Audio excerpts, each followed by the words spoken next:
4월 10일 수요일 새벽 예배입니다. 오늘 함께 보실 하나님의 말씀은 신명기 25장 1절부터 10절까지의 말씀입니다. 신명기 25장 1절에서 10절까지 말씀을 봉독해 드리겠습니다. 사람들 사이에 시비가 생겨 재판을 정하면 재판장은 그들을 재판하여 의인은 의롭다 하고 악인은 정죄할 것이며 악인에게 태형이 합당하면 재판장은 그를 엎드리게 하고 그 앞에서 그의 죄에 따라 수를 맞추어 때리게 하라. 40가지는 때리려니와 그것을 넘기지는 못할지니 만일 그것을 넘겨 매를 지나치게 때리면 네가 내 형제를 경히 여기는 것이 될까 하노라. 곡식 떠는 소에게 망을 씌우지 말지니라. 형제들이 함께 사는데 그중 하나가 죽고 아들이 없거든 그 죽은 자의 아내는 나가서 타인에게 시집가지 말 것이요 그의 남편의 형제가 그에게로 들어가서 그를 맞이하여 아내로 삼아 그의 남편의 형제된 의무를 그에게 다 행할 것이요 그 여인이 낳은 첫 아들이 그 죽은 형제의 이름을 잊게 하여 그 이름이 이스라엘 중에서 끊어지지 않게 할 것이니라. 그러나 그 사람이 만일 그 형제의 아내 맞이하기를 즐겨하지 아니하면 그 형제의 아내는 그 성문으로 장로들에게로 나아가서 말하기를 내 남편의 형제가 그의 형제의 이름을 이스라엘 중에 잊기를 싫어하여 남편의 형제된 의무를 내게 행하지 아니하나이다 할 것이요 그 성읍 장로들은 그를 불러다가 말할 것이며 그가 이미 정한 뜻대로 말하기를 내가 그 여자를 맞이하기를 즐겨하지 아니하노라 하면 그의 형제의 아내가 장로들 앞에서 그에게 나아가서 그의 발에서 신을 벗기고 그의 얼굴에 침을 뱉으며 이르기를 그의 형제의 집을 세우기를 즐겨 아니하는 자에게는 이같이 할 것이라 하고 이스라엘 중에서 그의 이름을 신 벗김 받은 자의 집이라 부를 것이니라. 아멘. 하나님께서는 인간의 존엄성을 보호하시는 분이십니다. 특별히 약한 자들에 대한 배려와 돌봄을 잊지 않으시는 분이십니다.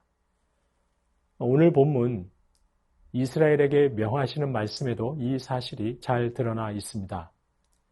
먼저 사람들 사이에 시비가 생겨 재판을 정하면 재판장은 재판하여 의인은 의롭다 해야 합니다. 반면 악인은 정죄해야 합니다. 그리고 악인에게 태형이 합당하면 죄에 따라 태형을 선고하고 시행해야 합니다. 그런데 과도한 처벌은 금지하십니다. 태형을 할 때 40가지는 때리려니와 그것을 넘기지 말라 하십니다.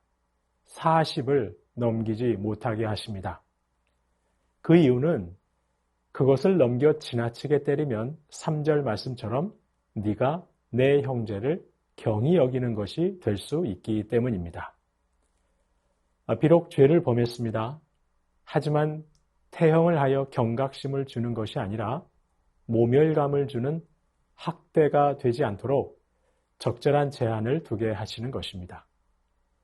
죄인이더라도 최소한의 존엄성은 지켜주어야 한다는 것입니다. 또한 본문 말씀은 죄를 범한 이를 여전히 내 형제라고 표현하고 있습니다. 비록 재판에서 악인으로 판결되었지만 그가 여전히 너의 형제라는 사실을 잊어서는 안 된다고 말씀합니다. 죄에 대한 처벌은 필요합니다. 하지만 과도한 처벌은 금하십니다. 죄를 엄격하게 다루면서도 죄인을 과도하게 상하게 해서는 안 됩니다. 그는 여전히 형제이고 하나님의 형상을 닮은 사람이기 때문인 것이죠. 이어서 4절에 보시면 곡식 떠는 소에게 망을 씌우지 말라고 하십니다.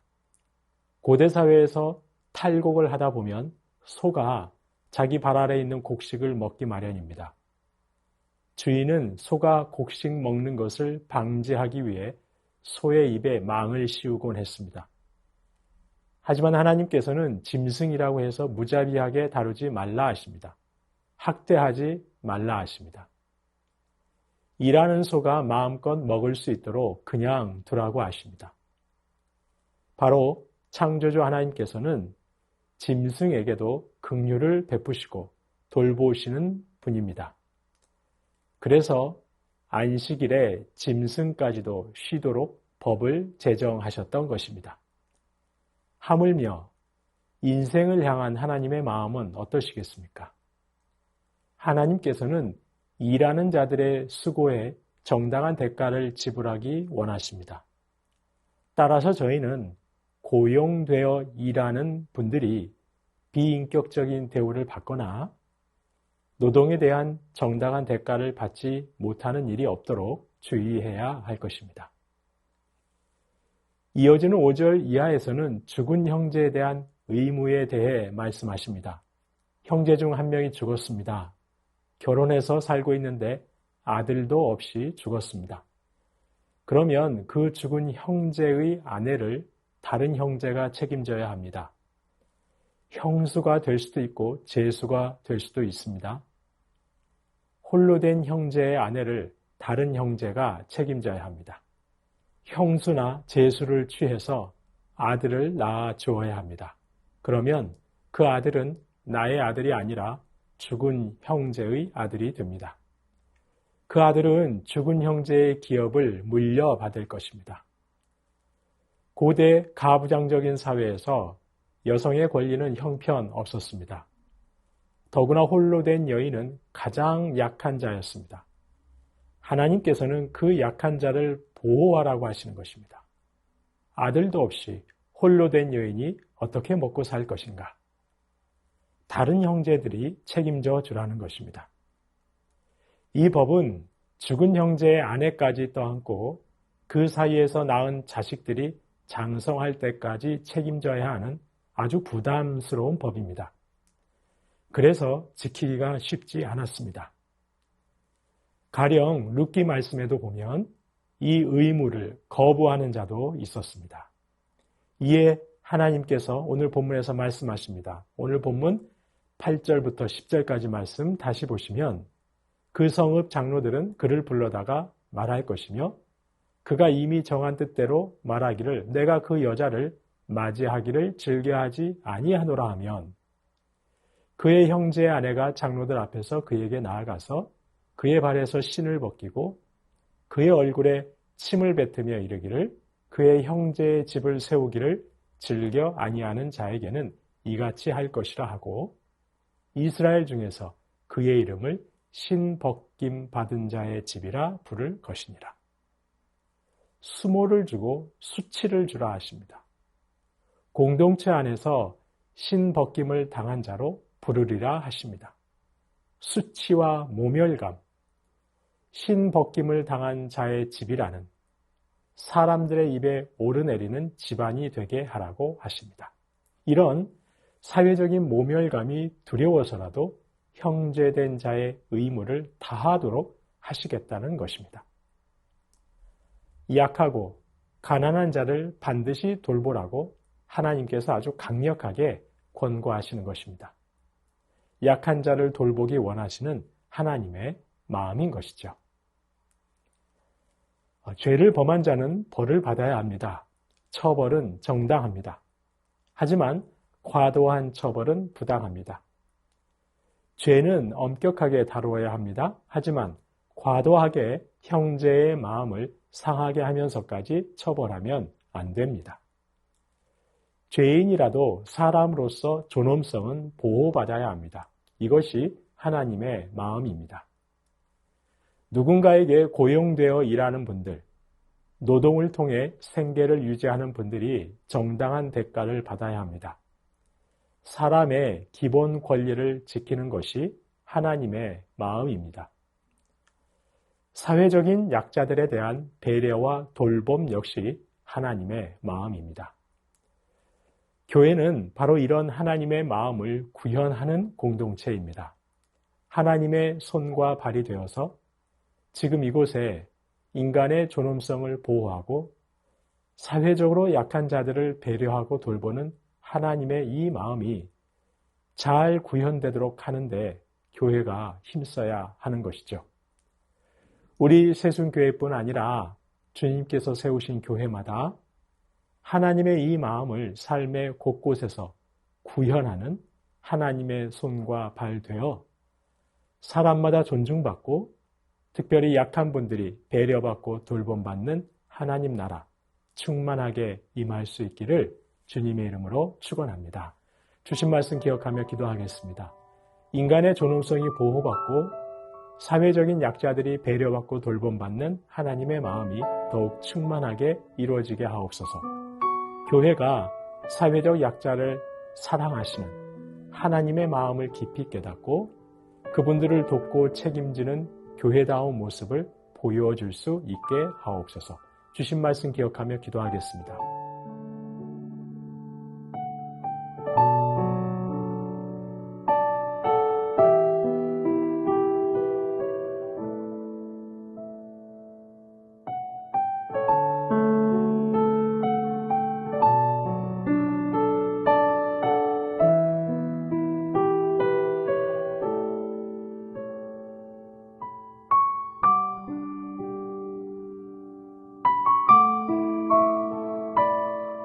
나라와 열방을 위해서 기도합니다. 오늘 총선을 통해 하나님을 경외하는 사람들, 힘없는 분들이 업신여김 당하는 일이 없는 정책과 제도를 만들 사람들, 바로 이런 사람들이 선출될 수 있게 하옵소서.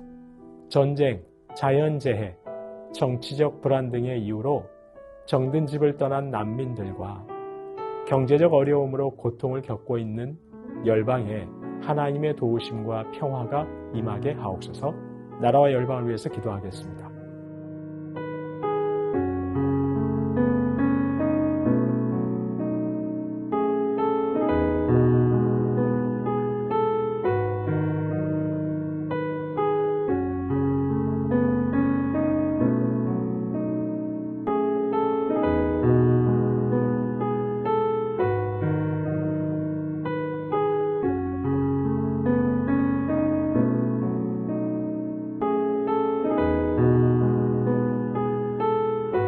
교회를 위해서 기도합니다.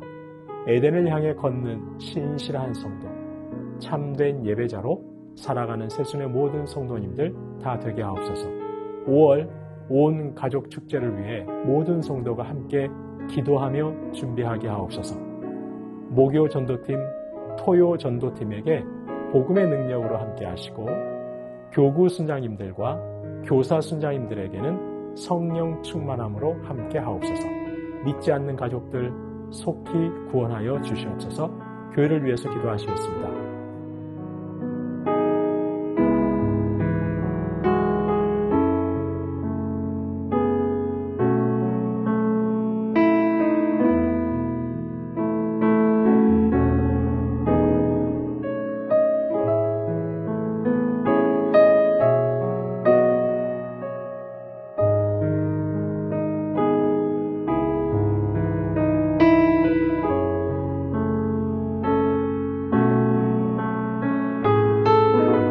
선교사님과 한우분들 위해서 기도합니다. 아이국의 오세날 강보배 선교사님, 안식년 선교사 부부 컨퍼런스를 통해서 영과 혼과 육이 회복되고 주님과 더욱 친밀함 가운데 동행하며 삶과 사역에 열매 맺게 하옵소서. 안식년으로 공석 가운데 사역지를 우리 주님께서 안전하게 지켜 주옵소서. 정기섭 집사님, 큰 사고 이후 후유증 없이 잘 회복하시도록. 정석현 집사님의 아버님, 췌장암 진단받고 모든 치료 과정 중 희망 놓지 않으시도록 하나님의 사랑 깊이 만나실 수 있도록. 염점동 집사님, 전립선암 이후 회복 중에 계시는데 이 모든 과정 통해서 하나님의 인도하심을 신뢰하게 하옵소서. 조국빈 집사님, 직장암 수술 후 항암 중에 계시는데 잘 견디시고 이겨내실 수 있도록 암세포 남김없이 제거하여 주시도록. 한양님 권사님, 목 디스크 통증은 속히 사라져서 건강한 일상을 사는데 어려움 없게 하옵소서.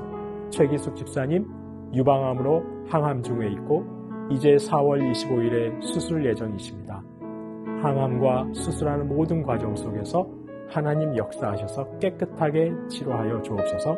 김민정 이 집사님 갑상샘암 판정받고 이제 수술 마치고 방사선 치료까지 잘 마쳤습니다. 이제 완벽한 회복의 은혜가 있게 하옵소서. 이정희 집사님 담도암 수술 후에 회복 중에 있습니다. 완치 때까지 선하게 인도하옵소서. 이용림 성도님 등에 생긴 종양 치료 위에 항암 중에 있습니다. 후유증 없게 완치까지 선하게 인도하옵소서. 권원순 권사님 계속되는 항암 가운데 많이 힘든 상황 속에 계십니다. 면역력이 높아지고 체력이 생겨서 모든 항암의 과정 이겨내게 하시고 하나님의 치료하시는 역사 나타나게 하옵소서. 노성빈 형제님 크론병으로 주사제 치료를 이어오고 있습니다. 피부 발진의 부작용이 더는 생기지 않게 하시고 살이 오르게 하셔서 힘있게 일상 살아갈 수 있게 하여 주시옵소서. 이외에도 고부덕 권사님, 최경화 집사님의 아버님, 주한숙 권사님, 차영미 권사님, 윤금덕 권사님, 김진옥 집사님의 어머님, 이기범 집사님, 강동희 어머니, 이민남 권사님, 신혜남 권사님, 김인혜 집사님, 최혁기 성도님, 이길태 집사님, 김찬준 집사님, 김영자 권사님, 정순금 권사님, 김봉남 권사님, 김광순 권사님, 박문천 집사님, 최랑 집사님의 아버님을 위해서도 이외에도 수술 받으시고 회복 중에 계시고 또한 시술 받고 회복 중에 계신 분들도 하나님께서 깨끗하게 치료해 주시도록 마지막으로 선교사님과 환우분들 위해서 함께 기도하시겠습니다.